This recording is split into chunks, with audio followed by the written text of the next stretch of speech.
Ito po yung warning ko lang po sa inyo. Warning ko lang ito kasi mayroong grupo na ginugulo yung birthday ni Beyonce. Totoo yan mga kalingap, di biro yan.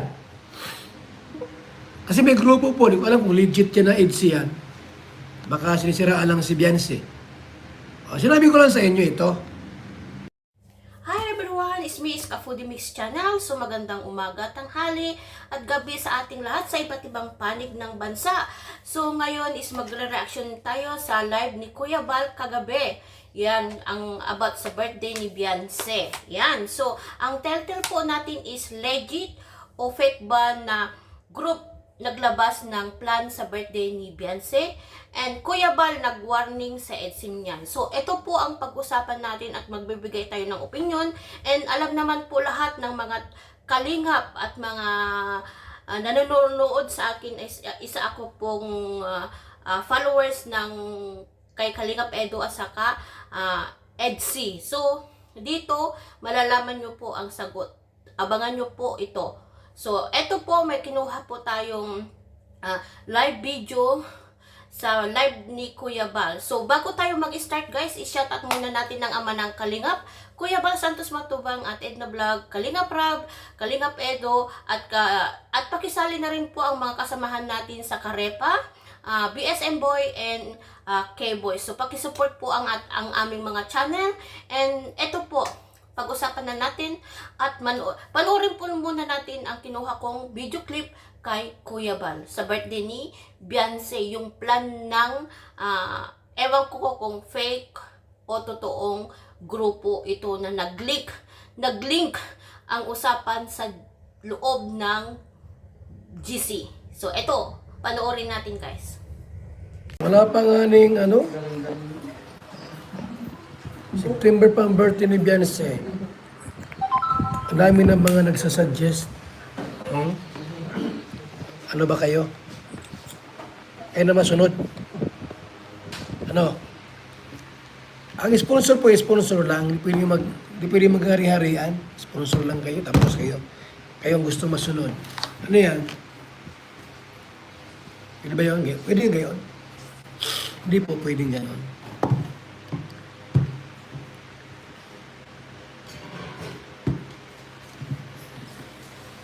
Pwedeng gano'n na kayo masusunod.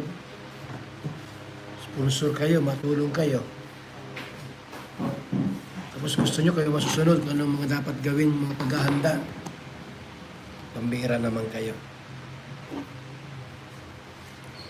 Gusto nyo walang birthday si Beyonce? Simpleng birthday lang po ang gagawin ng Kalingap. Kahit pa kayo ay mayroong handang maganda at bunga-bungang birthday po, kayo namin, may magagawa kayo. Huwag niyong i-vlog. Hindi i-vlog ng Kalingap Rab pag kayo ang masusunod. Kasi may mga nagsasuggest po mga kaibigan na ang birthday raw po ay gawin sa Lunita Park. Pambira naman kayo. Ngayon noon, Lunita Park. May nagsuggest po mga kaibigan na ang birthday ni Beyonce po ay gawing bunggang-bungga. Ang nagsuggest, gagawin ang birthday sa Cunita Astrodome. Pambira na. Ang layo nun. Cunita Astrodome. Ang layo nun mga kalingap. Diet lang po tayo. Kaya nga, minamadali yung transshoot ni Kalingap Rab. Para doon gawin yung birthday. Okay, anong gusto nyo? Sa Cunita Astrodome? Ano yung artista? Pambira itong mga idsin niya na ito. Wag naman, ha? Ayaw namin mapagod ng sobrang-sobra po, mga kaibigan. Simpleng birthdayhan lang po. Simpleng birthdayhan lang. Ayaw namin yung para kay Reyna dati na may 3 birthday. Ano yung bata? Hindi pwedeng ganun. Hindi pwedeng ganun, mga kaibigan. Tapos yung ibang angels walang birthday. Wawa naman yung ibang Kalingap angels. Simple. So, ayan guys, so napanood natin yung kinuha kong clip kaya sa live ni Kuya Bal. So, hayan is parang may nagpasa o may nakapagsabi sa kanya about sa plan ng birthday ni Beyonce na gaganapin sa September pa guys. Yan. So, ngayon is may mga suggestion na daw silang venue, mga gown. Yan. So, ang masasabi ko lang dito guys is bilang EDC, yan, isang admin ng EDC dati, yan, nung hindi pa ako karepa, pero nandiyan pa rin ako sa EDC guys, ha. So, eto guys, ang masasabi ko lang po is, kung may mga grupo na ginawa o collaboration na ginawang bago, dapat kung ano po yung plan natin o plan ninyo, plan ninyo dapat is sabihin kay Kalinga Prab. Ito po yung tandaan natin. Si Beyonce po is under pa kay Kalinga Prab. So lahat po ng plan kay Beyonce, sabihin lahat kay Kalinga Prab. Especially ito pong mga event, dapat kasama sa pagplano si Kalinga Prab. Kasi siya po ang magbablog guys. Siya po ang magbablog. Hawak niya po si Beyonce. Under pa sa Team Kalingap si Beyonce. Kahit man tayo ang mga sponsor, sabihin ko nga guys, tayo mga sponsor, may gusto tayo na gagawin sa plan na ito. Pero dapat sabihin din ang plan kay Kalinga Prab para smooth ang lahat. Walang argue, walang samaan ng loob. Yan. Para smooth pagdating sa sa birthday ni Beyonce. Yun lang po ang masasabi ko guys. Yan. At alam naman po natin, yung sabi nga ni Kuya Bal, may mag-suggest daw ng yung saan gaganapin ang birthday ni Beyonce sa Cuneta Astrodome ba yun o huwag na po tayong mapalayo. Yun nga, sabi nga ni Kuya Bal na huwag na tayong mapalayo sa diet. So, alam naman po natin, sa second channel ni Kalinga Prab, kung nanonood tayo sa yung transient niya, may pinagawa po siyang event hall doon. So, nasabi niya doon, nabanggit niya na gusto niya si Beyonce is gaganapin ang 18th birthday doon sa pinagawa niyang transient. May hall po doon, may event hall po doon. So, ang capacity doon siguro is mga 100 something. Siguro yon. Plus may swimming pool pa doon. So, doon na natin guys, para kasi yun po ang gusto ni Kalinga Prab. Yan. So, doon na. At saka makakatipid na rin tayo sa sa pagbayad kung saan natin gustong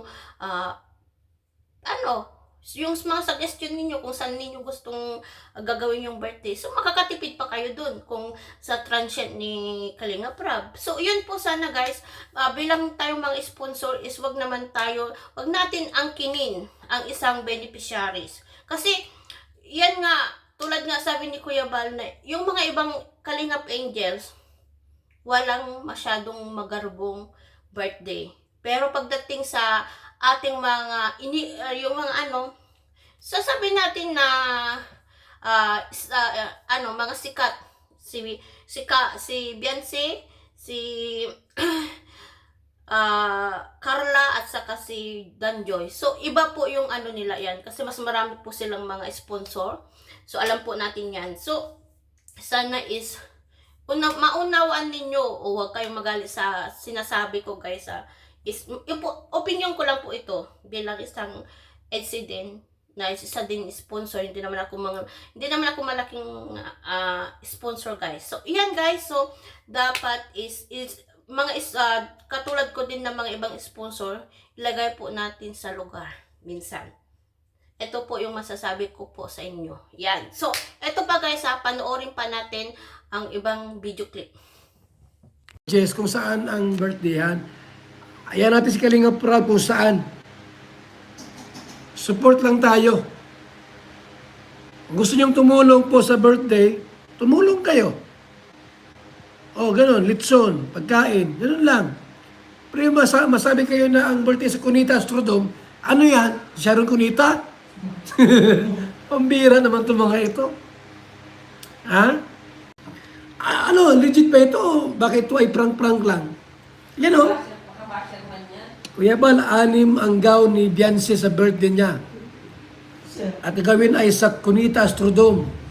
Ang host daw po ay ang host Kuya Bal ay si Vice Ganda. Ay, ano yan? Artista? Pambira naman kayo. Mahirap yan. Anong sinisiraan? Kayo ang naninira. Eh, sinasabi ko ng maaga ito para malaman nyo. Kasi ayaw po namin na mga kalingap. Naparitin po na pagkandyan ng birthday. August. Abay, mayroon kayong plano. Hindi pwedeng ganon. Kami maplano dito.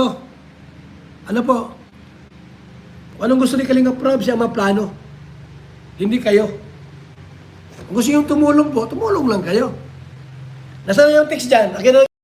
So, ayan guys, so napanood natin yung video clip na, yan. So, dapat lahat ng tayong mga sponsor, yun lang, tumulong tayo kung ano po yung plan ni Kalingap Rob. O, yung plan ni Kalingap Rob, doon lang po tayo sumunod, sundan po natin, mag-sponsor po tayo. O, tulad ng sabi ni Kuya Bal, mag-sponsor tayo ng lechon o ganito, yung girls, ganito, ganyan. So, yun lang ang natin guys. Huwag tayong parating, wag, may plan tayo, pero huwag tayo yung fully magdesisyon. Hindi tayo yung magdedesisyon kung ano po yung gusto natin. Tulad nga ng sabi ko, dapat sa pagplan ng mga ganitong mga event, is dapat kasama si Kalingap Rob. Yan, tandaan po natin, kasama parati si Kalingap Rob para wala pong conflict na mangyayari. Yan. At walang samaan ng loob. Is frankly speaking lang po yan ito guys ha. Kasi minsan, kung hindi nasunod yung gusto natin na ibang sponsor is medyo sumama ang loob natin. Is totoo po yan, is real to po yan. So, eto guys,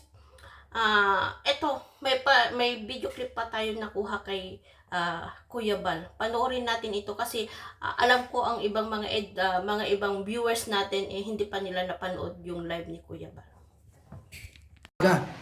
Kasi malayo pa naman agad-agad. Matchat kayo sa akin ng ganito. Saan nyo gustong Walang ganyan. Ha? Walang ganyanan. Totoo yan mga kalingap, hindi biro yan.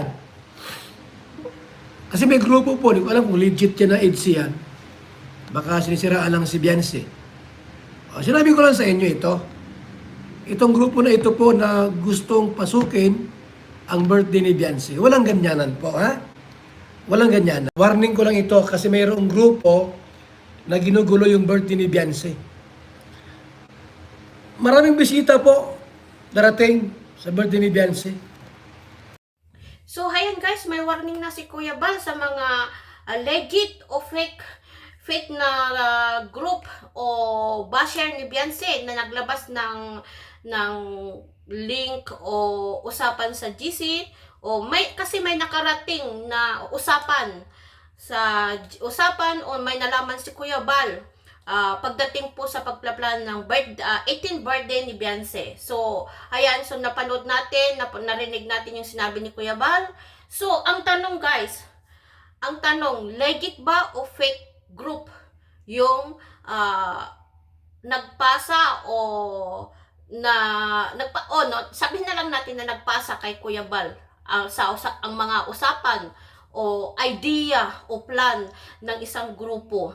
Legit ba o fake? Ang tanong. Sasagutin ko yan guys. Sasagutin ko yan. Makinig kayo guys. So alam naman ninyo, hindi lingid sa inyong lahat na nasa EDC circle pa rin ako. Dati akong admin at dati akong founder. So alam ko lahat ang nangyayari minsan sa guys. Minsan sa ibang grupo. Yan. And nasa collaboration din ako dati. So, ang masasabi ko lang guys is yung nangyari sa collaboration. Nung hindi pa ako karepa guys nasa collaboration pa rin ako ng House Blessing. So, maganda po lahat ang idea doon. Wala pong conflict. Smooth po yung nangyari. So, ito po yung nasalihan kong GC na maganda po. maganda po yung samahan doon. Ang tanong, may bago ba ngayon na GC sa 18th birthday ni Belsi? Ang sagot ko, mayroon. Yan. Mayroon po yan. Kaso lang, hindi po natin alam kung kung nandun yung lahat ang nakuhang information si Kuya Bal. Yan. Hindi natin alam yan, guys. Kung galing ba doon sa collaboration o ibang group o gumagawa ng fake news. Yan. Tanong, guys, alam ko ba ang nangyayari? Ang sagot ko, guys, next vlog ko na lang o next reaction ko na lang, guys. Kung kilala nyo ako, guys, nakukuha nyo yung sinasabi ko. Yan lang ang masasabi ko, guys. Ang masasabi ko lang is mag-ingat po kayo sa mga kasama ninyo sa loob ng grupo. Yan, guys. Yan ang tandaan natin. Kahit hindi po tayo EDSI, lahat po ng grupo na collaboration is mag-ingat po tayo kung sino po yung kasama natin sa loob ng grupo. So hanggang dito na lang, guys, ang ating reaction. Sana is nagustuhan ninyo ang aking reaction. Kung may hindi po kayo nagustuhan sa sinabi ko, is sorry na lang. Kung may nasaktan pa ako, nasagasaan ng mga EDSI, is sorry, guys. Is work lang po tayo ito. Reaction lang po. Opinion ko lang po ito, guys. So, hanggang dito na lang, guys. Bye-bye!